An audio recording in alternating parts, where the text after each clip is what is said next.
like mentioned earlier, experience really becomes something here for the Spartans, especially when you go up against someone like Brooks Black, like who you mentioned has been going in and out, who finished 8th at the at his first Big Ten tournament. So it's really, let's see what can he make out of this opportunity. The national qualifier in 2015 was Brooks Black. You know, he's been all around the country. I believe he's been to world championships. He wrestled for one of the most highly storied high school programs in the country, Blair Academy in high school. Black looking to work the head of Renfroe early. It's very good in this front headlock. And you'll see a lot of this battling on the feet for these heavyweight weight classes. And an easy go behind for Black to take a 2-0 lead. Controlling that wrist on the right side. He looks like he's trying to roll it under, possibly put it on the back of Renfroe.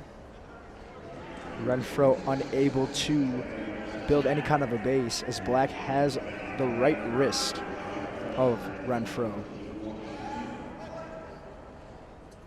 Coming to the near out of bounds line, looking to turn him, but unable to.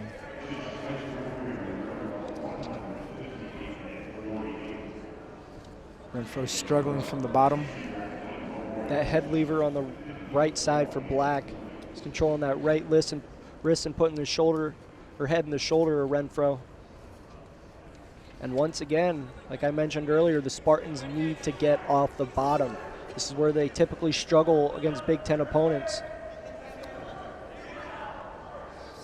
Not able to get much on the near side. Black has been looking to work on top here and has not been able to create much ground. 2-on-1 on the right wrist, but head referee Intagliata calls a stalemate, and Black's going to elect to put Renfroe on their feet with the optional start. 2-1 lead now for Brooks Black.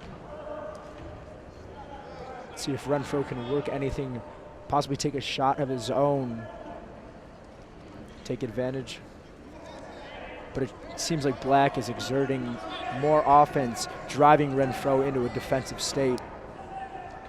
Renfroe doing a good job of pulling Black's head down, but Black gets his head up, and now Renfroe looking for that 2-on-1. Black looks for a foot sweep, but Renfroe pulls him back and pulls him out of bounds for stall call. Black leads with about 50 seconds left in the first period, 2-1. And if you're just joining us, the University of Illinois opened up with 2 technical fouls, followed by the Spartans' decision, making it 10-3.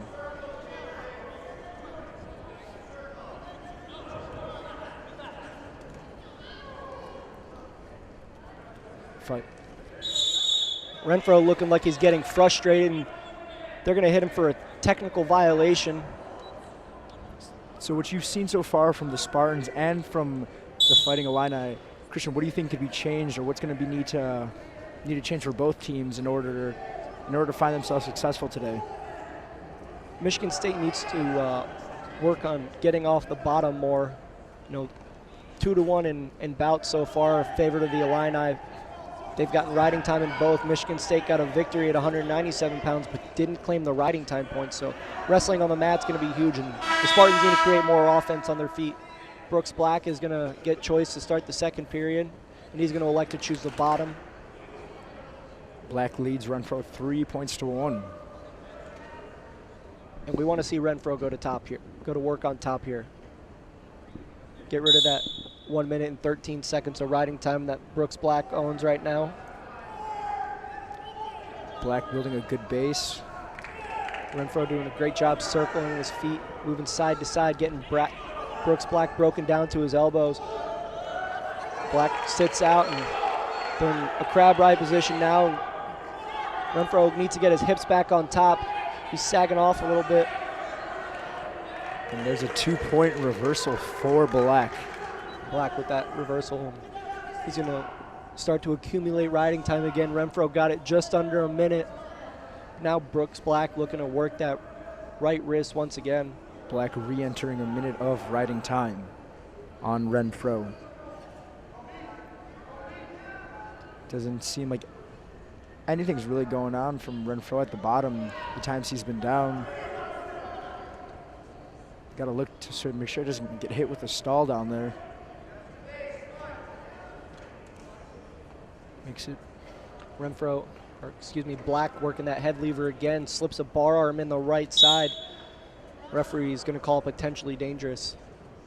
And that's the hold that you saw Zach Brunson so successful with at 174 pounds. He earned a technical fall over Shane Shadaya. And really went to work on that bar arm that Brooks Black was just looking for before being called with the potentially dangerous. Chop on the right side for Brooks Black. And Renfroe needs to get his head off the mat. This is where we've seen the Spartans often early in this dual meet, and is not shown to be successful thus far. Black looking for that head lever once again. The riding time accumulating for Black.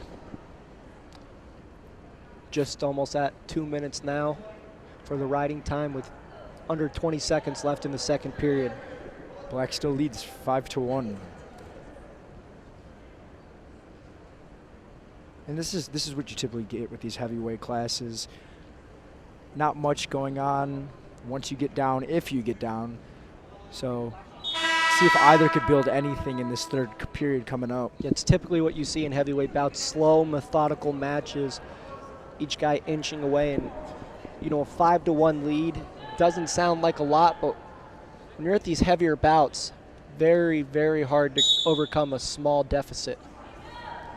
Renfroe looking to roll around a little bit on the bottom. Almost roll to his back. That would not have been good for Renfroe of Michigan State. Black working him on top, as he's been doing for the majority of this bout. And Black looking to work that Blair Academy ride. He's going to grab the inside wrist and try to shelf it on his outside hip. Typically, you don't see those guys score points off it, but they can ride just about anyone once they get it. Now Black gets that 2-on-1 on that cheap tilt, and he's going to get a set of near fall. And you start to think, does fatigue become a factor for Renfroe in this case? Because he's been ridden all about by Black from the University of Illinois. 2-point near fall for Black, and you got to think 7-1 lead, 8-1 when you include the riding time. Black should be looking for bonus points here. Just, you know, if he extends his lead by just 1 more point, he'll take one more team point for the Illini. You're right, looking for the major decision. And coaches from Illinois telling Black to cut him, and he just does that. He gets a takedown here, and Illini will earn 4-point victory for the major decision. Note that Renfroe has been warned for stalling, so if Black pushes the pace, beautiful shot by Renfroe, but Black his hips just seem to prove to be just too much for Renfroe, and he's going to get the 2-point takedown and ultimately a major decision for the Fighting Illini at 285 pounds. Brooks Black almost entering 4 minutes of riding time throughout that match as the third period comes to a close. And like you said, with that 1 point of riding time, he will get that extra bonus point for the major decision.